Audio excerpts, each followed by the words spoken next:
We listen, we don't judge. We listen, we don't judge. Indaba yaka-Anonymous osibhalele namhlanje ifundeka kanje. Ngiyabingelela kubo bonke abalalele udaba lwami. Ngihlushwa isithwalo sezintwala. Ngiyintombazane ekhulele emakhaya kwaZulu Natal. Ngikhuliswe nguma.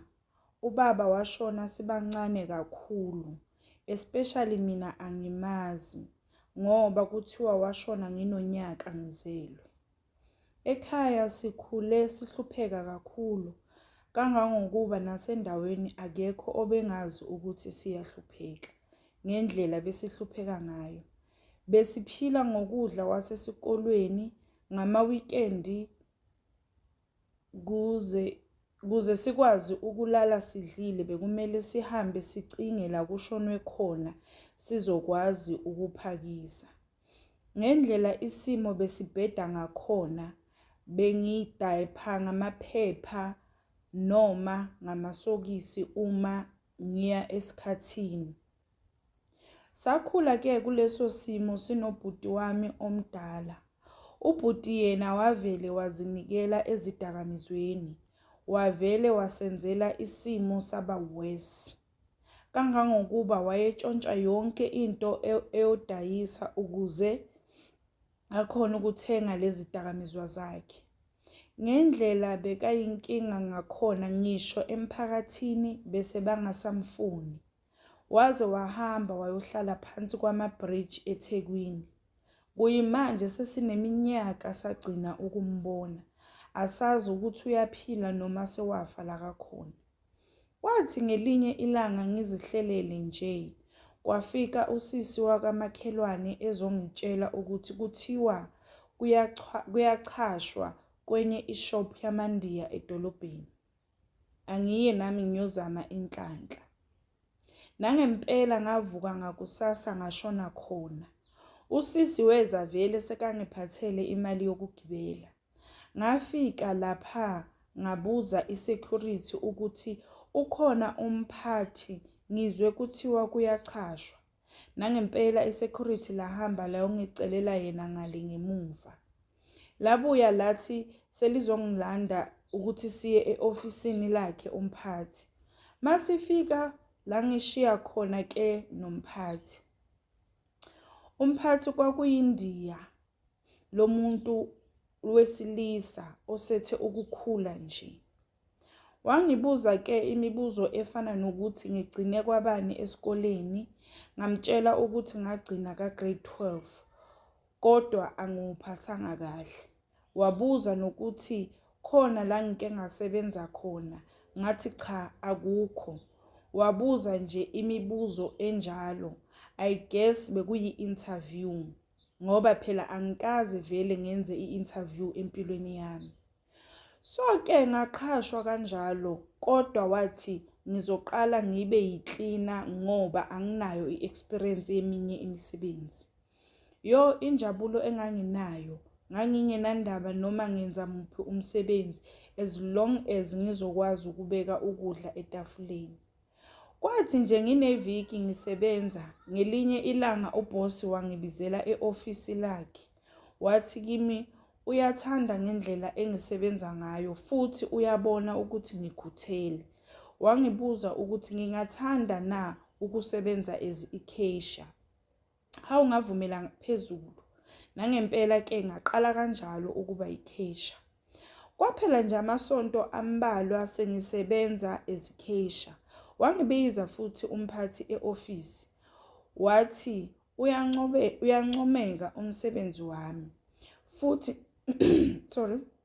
Futhi nje soloku ngaqala ukuba i-cashier, izinga lokulahleka kwemali selehlile kakhulu. Wathi ucabanga ukuthi angangithemba ngebhizinisi lakhe. Wayesethi ngaloko ucela ukungenza i-assistant yakhe ngoba khona ngizokwazi ukumbhekela ishop if engekho ngoba ukuma-plans wokuvula enye ishop kwenye indawo. So manje sekazohlala angekho isikhathi esiningi. Ngendlela engajabula ngayo ngavumela phezulu. Phela kwakuyizindaba ezimnandi lezo kimi. Wathi-ke, as from tomorrow, I'm no longer a cashier. Ngizosebenza naye ofisini ukuze akwazi ukungifundisa kahle umsebenzi. Saqala lapho-ke ukusondelana nomphathi wami. Wangifundisa umsebenzi nami ngasheshe ngawubamba-ke. Kwandlula nje, I'm sure 4 months sengisebenza as i-assistant yakhe umphathi. Wavula enye ishop kwenye indawo. Hayi kwacaca-ke manje ukuthi ayanda amashop, liyakhula ibhizinisi. Ngoba kwathi in 8 months wayesevule 4 yonke amashop. Sasondelana kakhulu nomphathi ngoba wayenokungithatha ahambe nami kulamanye amashop ngiyotrainer abasebenzi bakhona. Isimo sathi ukushintsha kakhulu, kodwa-ke imali yayingangijabulisi kahle hle ngoba indlela engangisebenza ngayo engangisebenza kanzima ngakhona. Sometimes ngangingena 7 days a week. Kodwa kwakungekho engingakwenza ngoba isimo engangibuya kuso sasinzima kakhulu. Nasekhaya umuzi wakithi wawusufana nje neminye imizi, nathi sesikwazi ukudla inyama nanoma inini. Kwahamba-ke isikhathi ngiphila leyo mpilo nebhosi yami, and kuko konke akaze shem umphathi wami angikhulumele or angenzele ukusa. Wayengitreata ngenhlonipho nje nami futhi ngimhlonipha. Kwathi ngelinye ilanga sibuya kwezinye yezitolo, wangicela ukuthi asindlule kwenye indawo, khona into akafuna ukuyoyilanda. Nangempela ngavuma, ngangabi nankinga. Sahamba-ke saya kwenye indawo eThekwini. Safika wangena ngaphakathi, mina ngasala emotweni. Wahlala cishe into eyenza i-hour. Wathi uma esebuya, nganothisa ukuthi sowushintshile, akasafani nje futhi sekayasabeka. Sahamba-ke kuthulekile emotweni, kungekho okhulumayo. Hayi, safika wangishiya la ngiyogibela khona ama-taxi aya ekhaya. Kwandlula izinsuku nje ezimbalwa, waphinda futhi wathi asindlule kuleya ndawo yakhe. Kwaphinda futhi kwenzeka the very same thing. Kwathi sesiphindela okwesithathu, yilapho-ke wangitshela khona ukuthi usuke eyokwenzani lapha. Wathi kimi ucela ngimthembise ukuthi angeke ngitshele muntu ngale ndaba. Wathi yena kahle kahle uthwele. So lapha usuke ayokwenza lento ekumele ayenze each and every 2 weeks. Wathi nje konke le engikubonayo akanako ngingenxa yesithwalo. Hayi, khona angifuni ukuqamba amanga, wayenayo imali umphathi futhi bowubona ukuthi izinto zimhambela kahle. Wayesethi kimi if ngiyafuna ukuthwala angangihambisa khona. Wathi lesi sithwalo sakhe asinabungozi, akekho umuntu ekuzomele ngimbulale, ngisho umndeni wami uphephile. Ngathi mina angifuni ukuthwala, ngiright ngihlupheko yami. Kwahamba-ke izinsuku ngilokhu ngicabanga lento, ngenza nama-research. Ngabona ukuthi abantu baphila kamnandi la ngaphandle ngenxa yokuthwala. Kanti naye uboss ngangibona nje kuma-status wakhe waku-WhatsApp ukuthi uziphilela kahle. Ngayicabanga kahle lento ngaze ngabona ukuthi no man, angithathe lento kamphathi ngoba vele ayinabungozi. Ngakhuluma-ke naye ukuthi ngicela angihambise.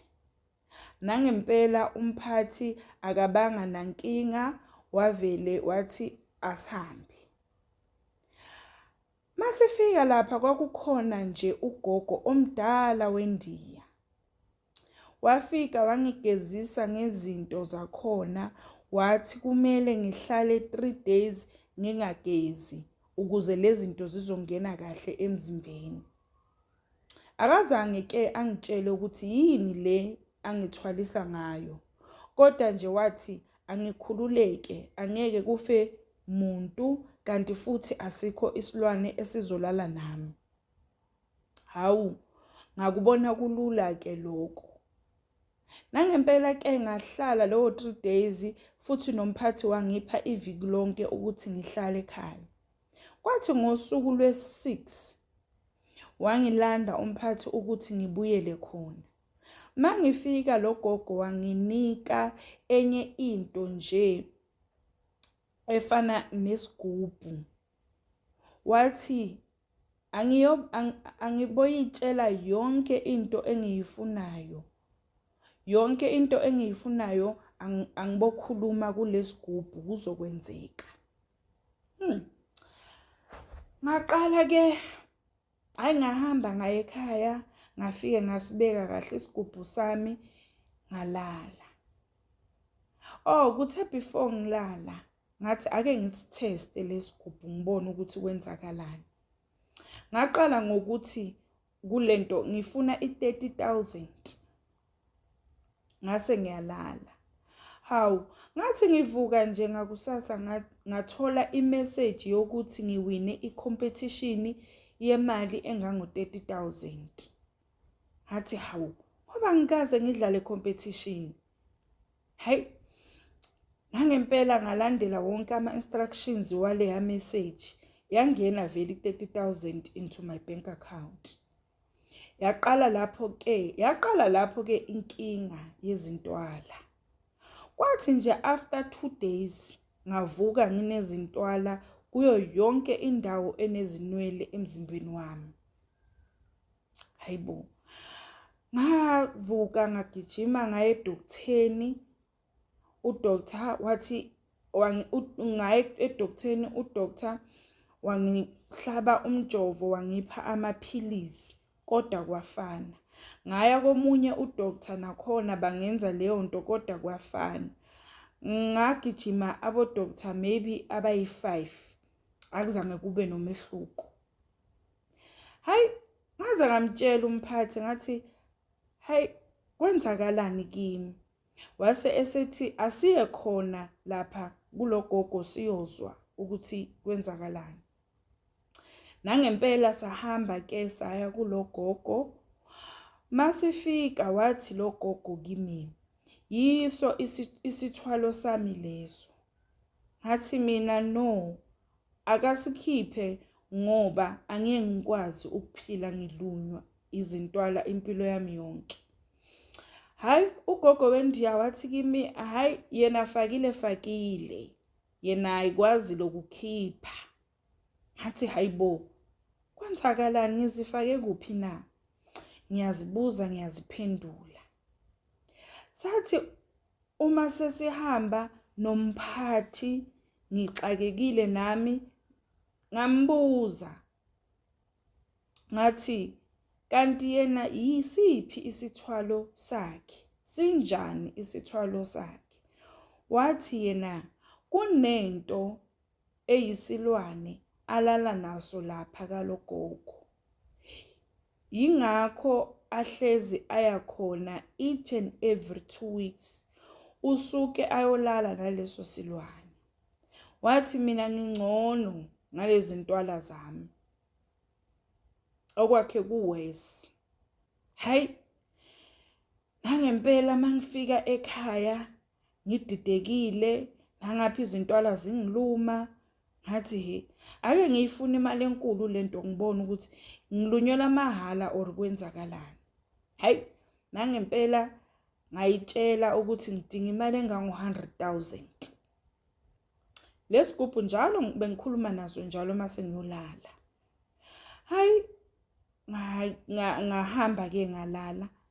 Ngathi ngivuka nje ekseni ngakusasa ngathola enye imessage futhi efana naleya ye-30,000 ukuthi ngiwine i-competition ye-100,000. Kodwa into beyenzeka each and every time mangicela lezi ntwala bezanda zibe ziningi. The more ngicela is the more nale ntwala ziba ziningi. Ngikhuluma nje sengakhile i-double story yendlu ekhaya, nginezimoto, sengithenge ngisho nesite yokwakha owami umuzi. Sengize nginesitolo esisodwa esifana naso sebhosi yami ngoba yangifundisa ukuthi kwenziwa njani kule store. Ngeke ngikwazi ukusisho isitolo ukuthi sithengisani, sibhizi ngani. Kodwa hey, ngifile ukulunywa izintwala. Umama nje wazi ukuthi ngi-owner le mali engaka ngiyithatha kulesa sitolo engisi-ownayo. Kanti lutho mina ngizilunyelwa izintwala. Ngihlala ngizivalele egumbini lami ngizinwaya. Kanti futhi ngikhathazekile ngobhuti wami ngoba sesizame kaningi ukumbheka kodwa lutho. Ngiziphilela nomama nje.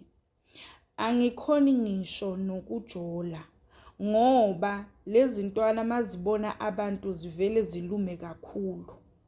Nabantu endaweni baze bacabanga ukuthi ngiyazitshela kanti lutho. Lento yami ayifuni abantu.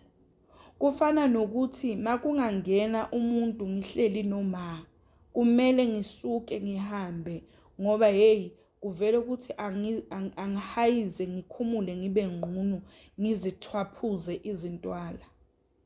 Nasesitolo sami angiyi kuya uma ngisebenza nje over the phone ngefoni ngisebenzela nje endlini. Makwenzekile ngaya ayipheli i-10 minutes ngifikile lapha. Angazi noma bayanginshontshela noma benzani kodwa mina phela vele angithi anginayo inkinga yemali. Isitolo nje ukuthi abantu bavele babone ngazathi le mali yenziwa yilesa sitolo. Otherwise ayikho into nje engifocuse kuyo. Mina nginento yami la yezintwala.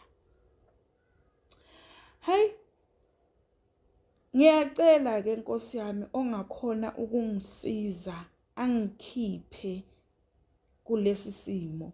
Sengikhathele ukuzithwaphuza izintwala.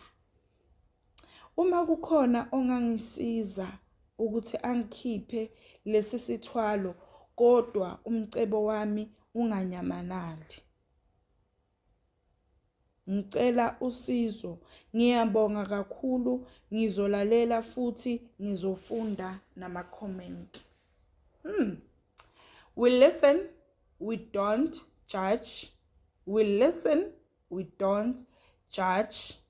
Please tell us what you think of the story, or maybe is there anything ongasiza ngayo usisi? Ungas-inboxa or uye kuma-comment. Please don't forget to subscribe.